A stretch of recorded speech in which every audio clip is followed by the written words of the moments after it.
Hi guys, so today I just want to use this video to talk about a couple of issues that have come up in terms of the TUT1. They do also pertain to TUT2, but TUT2 is more of modeling. So TUT1 is really about solving ODEs, and there are a couple of tricky questions that I keep getting questions about, so I thought let me make a video and cover those. So the first is equation 11 from the TUT. And this is tricky because we have repeated roots for the general solution, and the particular solution is also contained in the general solution. So basically I'm going to talk about how to deal with this kind of problem. So the equation is y double dash plus 4y dash plus 4 for y equal to e to the minus 2x. Okay, so you see it's non-homogeneous because there's a right-hand term, so we know there's going to be a general solution and a particular solution. For the general solution, I'm going to write down the characteristic equation, so lambda squared plus 4 lambda plus 4 equals 0, and we get lambda plus 2 squared equals 0. So we have that lambda 1 is equal to lambda 2 is equal to minus 2. Right, so our general solution is going to be a e to the minus 2x. And what we would normally do is say b e to the minus 2x. But you can see, introducing this, we can just say a plus b as a new constant, and we don't have a new solution. So what we're going to do is multiply this solution here in the general solution by x, and that gives us another solution. So what you can do here is differentiate this once, differentiate this twice, plug it back into the original equation, and see that it satisfies the equation. Now the tricky bit here is the particular solution is of the same form as this term here. Okay, so if I were to say, well, let's say a e to the minus 2x for the particular solution, we're going to end up getting a 0 equals 0 situation, or we're going to get some contradiction when we differentiate this and substitute it back in. And so what we need to do is we need a new solution here, and what we do is we multiply by x. Now we're in the same position before because this solution is still contained in the general solution in this term here, right? So this wouldn't have been the case if there wasn't repeated roots, but there are repeated roots. So lambda 1 equals lambda 2 equals 2, minus 2. So because they're repeated roots, this term, so this particular solution is still contained in the general solution. So we need to introduce another solution, and we do that by multiplying by x again. Okay. And then you go through this whole process, we differentiate this once, differentiate this twice, and plug it back into the left-hand side, solve for the constant a. Right, so I'm going to try to do that now. Yp prime x is equal to, so the derivative of the first times the second is going to be minus 2 e to the minus 2x times ax squared plus 2a e to the minus 2x x. Okay, so that's derivative of the first times second, derivative of the second times the first. Again, differentiating this again, I get, so the derivative of the first times the second, and I get minus 2 to the minus 2 is going to be 4a e to the minus 2x x squared. This term again, I'm going to get minus 4a e to the minus 2x x. For this term here, derivative of the first and the second, I'm going to get minus 4a e to the minus 2x times x, and the first times the second is going to be plus 2a e to the minus 2x. So hopefully that's correct, and I'll see now if I've made a mistake. So what do? Substitute this back in here, or let me just tidy this up a bit. I've got x squared. So I've got minus 4 of those, so I'm going to get here 4a e to the minus 2x x squared minus 8a e to the minus 2x times x plus 2a e to the minus 2x. Okay, so I have an x squared, x, and an x to the 0 term. So I plug these back into the original equation, this equation here, and I'm going to get, so for the second derivative term, I get 4a e to the minus 2x x squared minus 8a e to the minus 2x x plus 2a e to the minus 2x. plus 4 times this equation, and I'm going to get minus 8a e to the minus 2x x squared plus 4a e to the minus 2x x, and then 4 times yp, which is going to give me plus 4a e to the minus 2x x squared. This is equal to e to the minus 2x. Okay? So, what do I have? I have 4 of those minus 8 plus 4, so those cancel off. So 4a plus 4a gives me 8a e to the minus 2x x squared, minus 8a cancels off.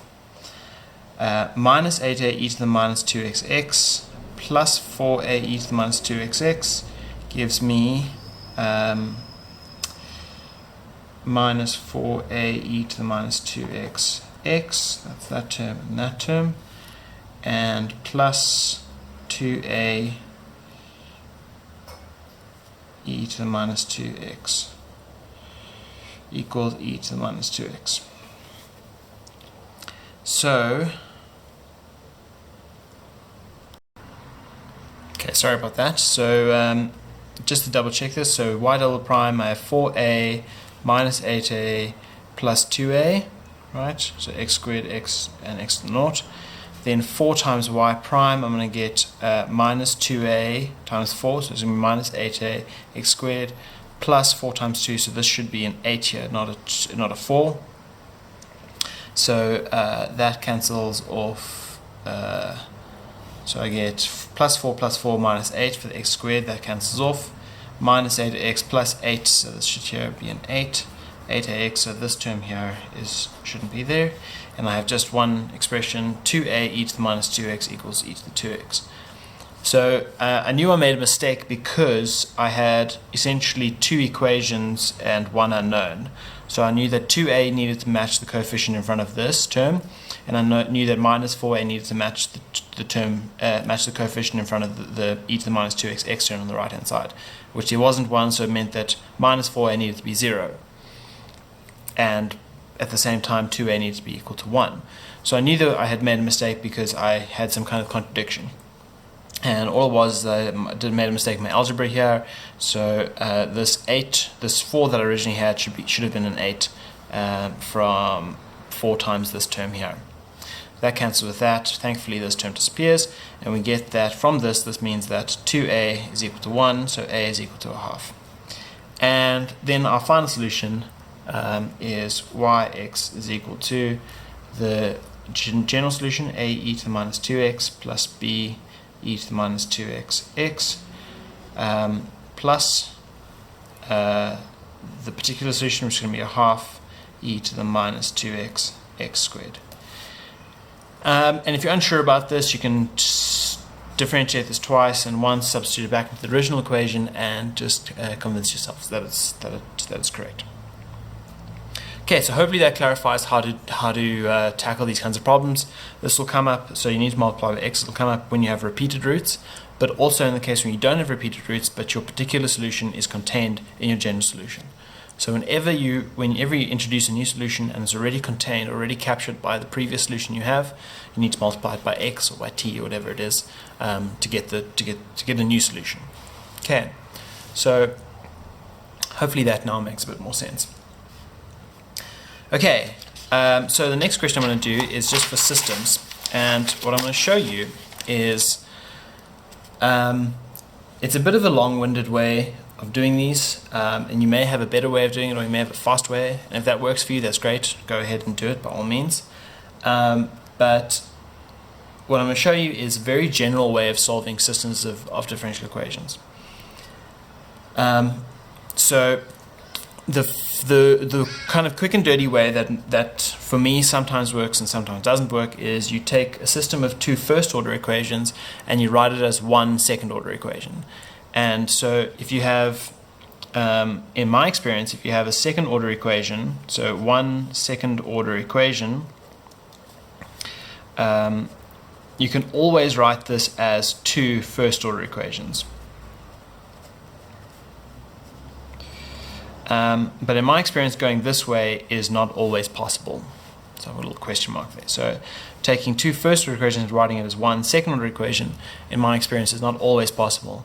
And so that's why I'm going to show you this. So remember what we in the first case, or in the 1D case, when we only have one equation, we end up with the solution of the form a e to the lambda x plus b e to the lambda 2x.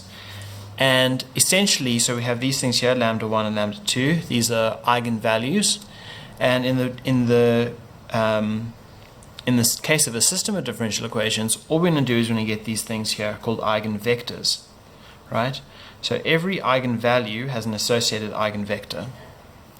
So, ignoring all of that, let me show you by example.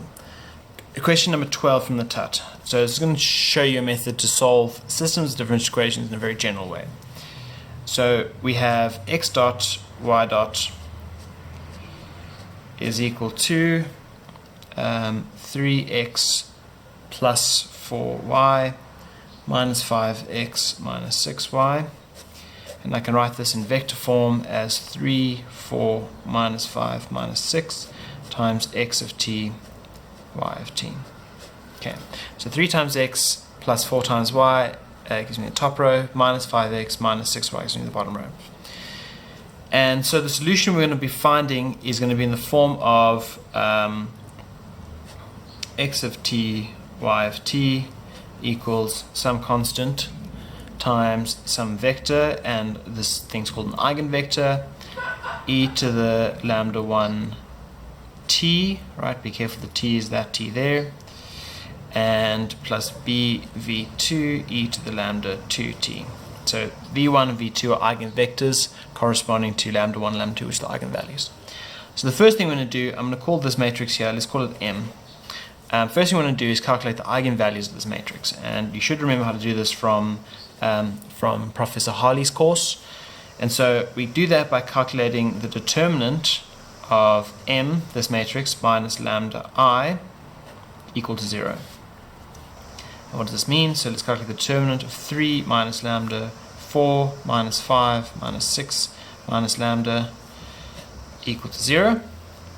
And the 2 by 2 case, the determinant's easy, a times d minus b times c, and I get here 3 minus lambda minus 6 minus lambda minus 4 times minus 5 is minus 20, so it's going to be plus 20 equals 0. Okay, multiplying this out, I get lambda squared plus 6 minus 3, so it's going to be plus 3 lambda minus 18 plus 20, and it gives me plus 2. I can factorize that, lambda 2 times 1, and I add everything, so 2 lambda plus 1 lambda gives me 3 lambda, and 2 times 1 gives me 2. Okay, so this tells me that lambda 1 is minus 1, and my eigenvalue, second eigenvalue, is minus 2. Okay, so that shouldn't look new to you. What we're going to do now is calculate the eigenvectors, the corresponding eigenvectors. So the eigenvectors satisfy this equation. So m times this eigenvector, say eigenvector 1, is the same as saying lambda 1 times eigenvector 1. Okay. So basically what we're saying is that the eigenvalue multiplied by the eigenvector captures some dynamics of the matrix M. And so this is equivalent to saying, well, m minus lambda 1 times this eigenvector must be 0. And that should be an identity matrix there. Okay? So we don't know what this is, and so this is the familiar problem of solving ax equals b. So a is just this, x we don't know, and b is just zeros. Okay, so how do we do this? So we take, let's write down the matrix. So we have 3 minus lambda 1, so it's minus minus 1. It's going to be 4, 4 minus 5, and then minus 6 minus minus minus 1, minus minus 1, sorry, it's going to be minus 5, times v11, v12, these are the components of the eigenvector v1, equals 0. And you can see we have two equations and two unknowns. but these equations that they're going to give us are identical because these rows are said to be linearly dependent. So if I multiply the bottom row by minus 4 over 5, I get the same as the top row. But that's fine, and that we always expect that for eigenvectors. Okay, so what do? We take any one of these equations, multiply it out, so 4v11 plus 4v12 equals 0. Okay, and I can pick any value I like for v1 and solve for v11 and solve for v12. So I'm going to say let v11 equal say 1. Then this is going to be 4 plus 4v12 equals 0. So v12 equals minus 1. So our first eigenvector is going to be 1 minus 1. Okay. The next thing we do is exactly the same thing. So we say m minus lambda 2I times the second eigenvector v2 equals 0. This tells us that 3 minus minus 2, so it's going to be 3 plus 2 is 5. 4 stays as is, minus 5. Minus 6 minus minus 2 is going to be minus 4. Again, you can see the equations are linearly dependent. So I get v21 and v22, just the components of the second eigenvector v2 equals 0. Again, take the equation 5v21 plus 4v22, that's just the top row. 5 times this, 4 times this, equals 0. Pick whatever I want for v21 and solve for v22. So again, I pick 1 for v21, I'm going to get 5 plus 4v22 equals 0, which means that v22 is equal to minus 5 over 4. So my second eigenvector is equal to 1 and minus 5 over 4. So there are infinitely many eigenvalues that satisfy this equation. I can pick whatever value I want for v21 and solve for v22. So there are infinitely many, and you'll see that this comes up in Mathematica. Your solutions might not look exactly the same, but know that there are infinitely many scalings of these eigenvectors that will do the trick. So our final solution takes on this form here, and we have that x dot y dot t is equal to some constant times the first eigenvector, which is going to be 1 minus 1, e to the minus t plus some other constant times the second eigenvector v121 and v22 times e to the minus 2t. And we're done. Sorry. So a, first eigenvector, e to the first eigenvalue times t, plus b, second eigenvector, e to the second eigenvalue times t. And that's how you solve systems of differential equations, or first order differential equations. This always works for linear first order equations, and it'll work for systems of any size. It's just solving these things for bigger systems becomes more tedious, but in this course you're going to be just looking at 2 by 2 cases. Okay.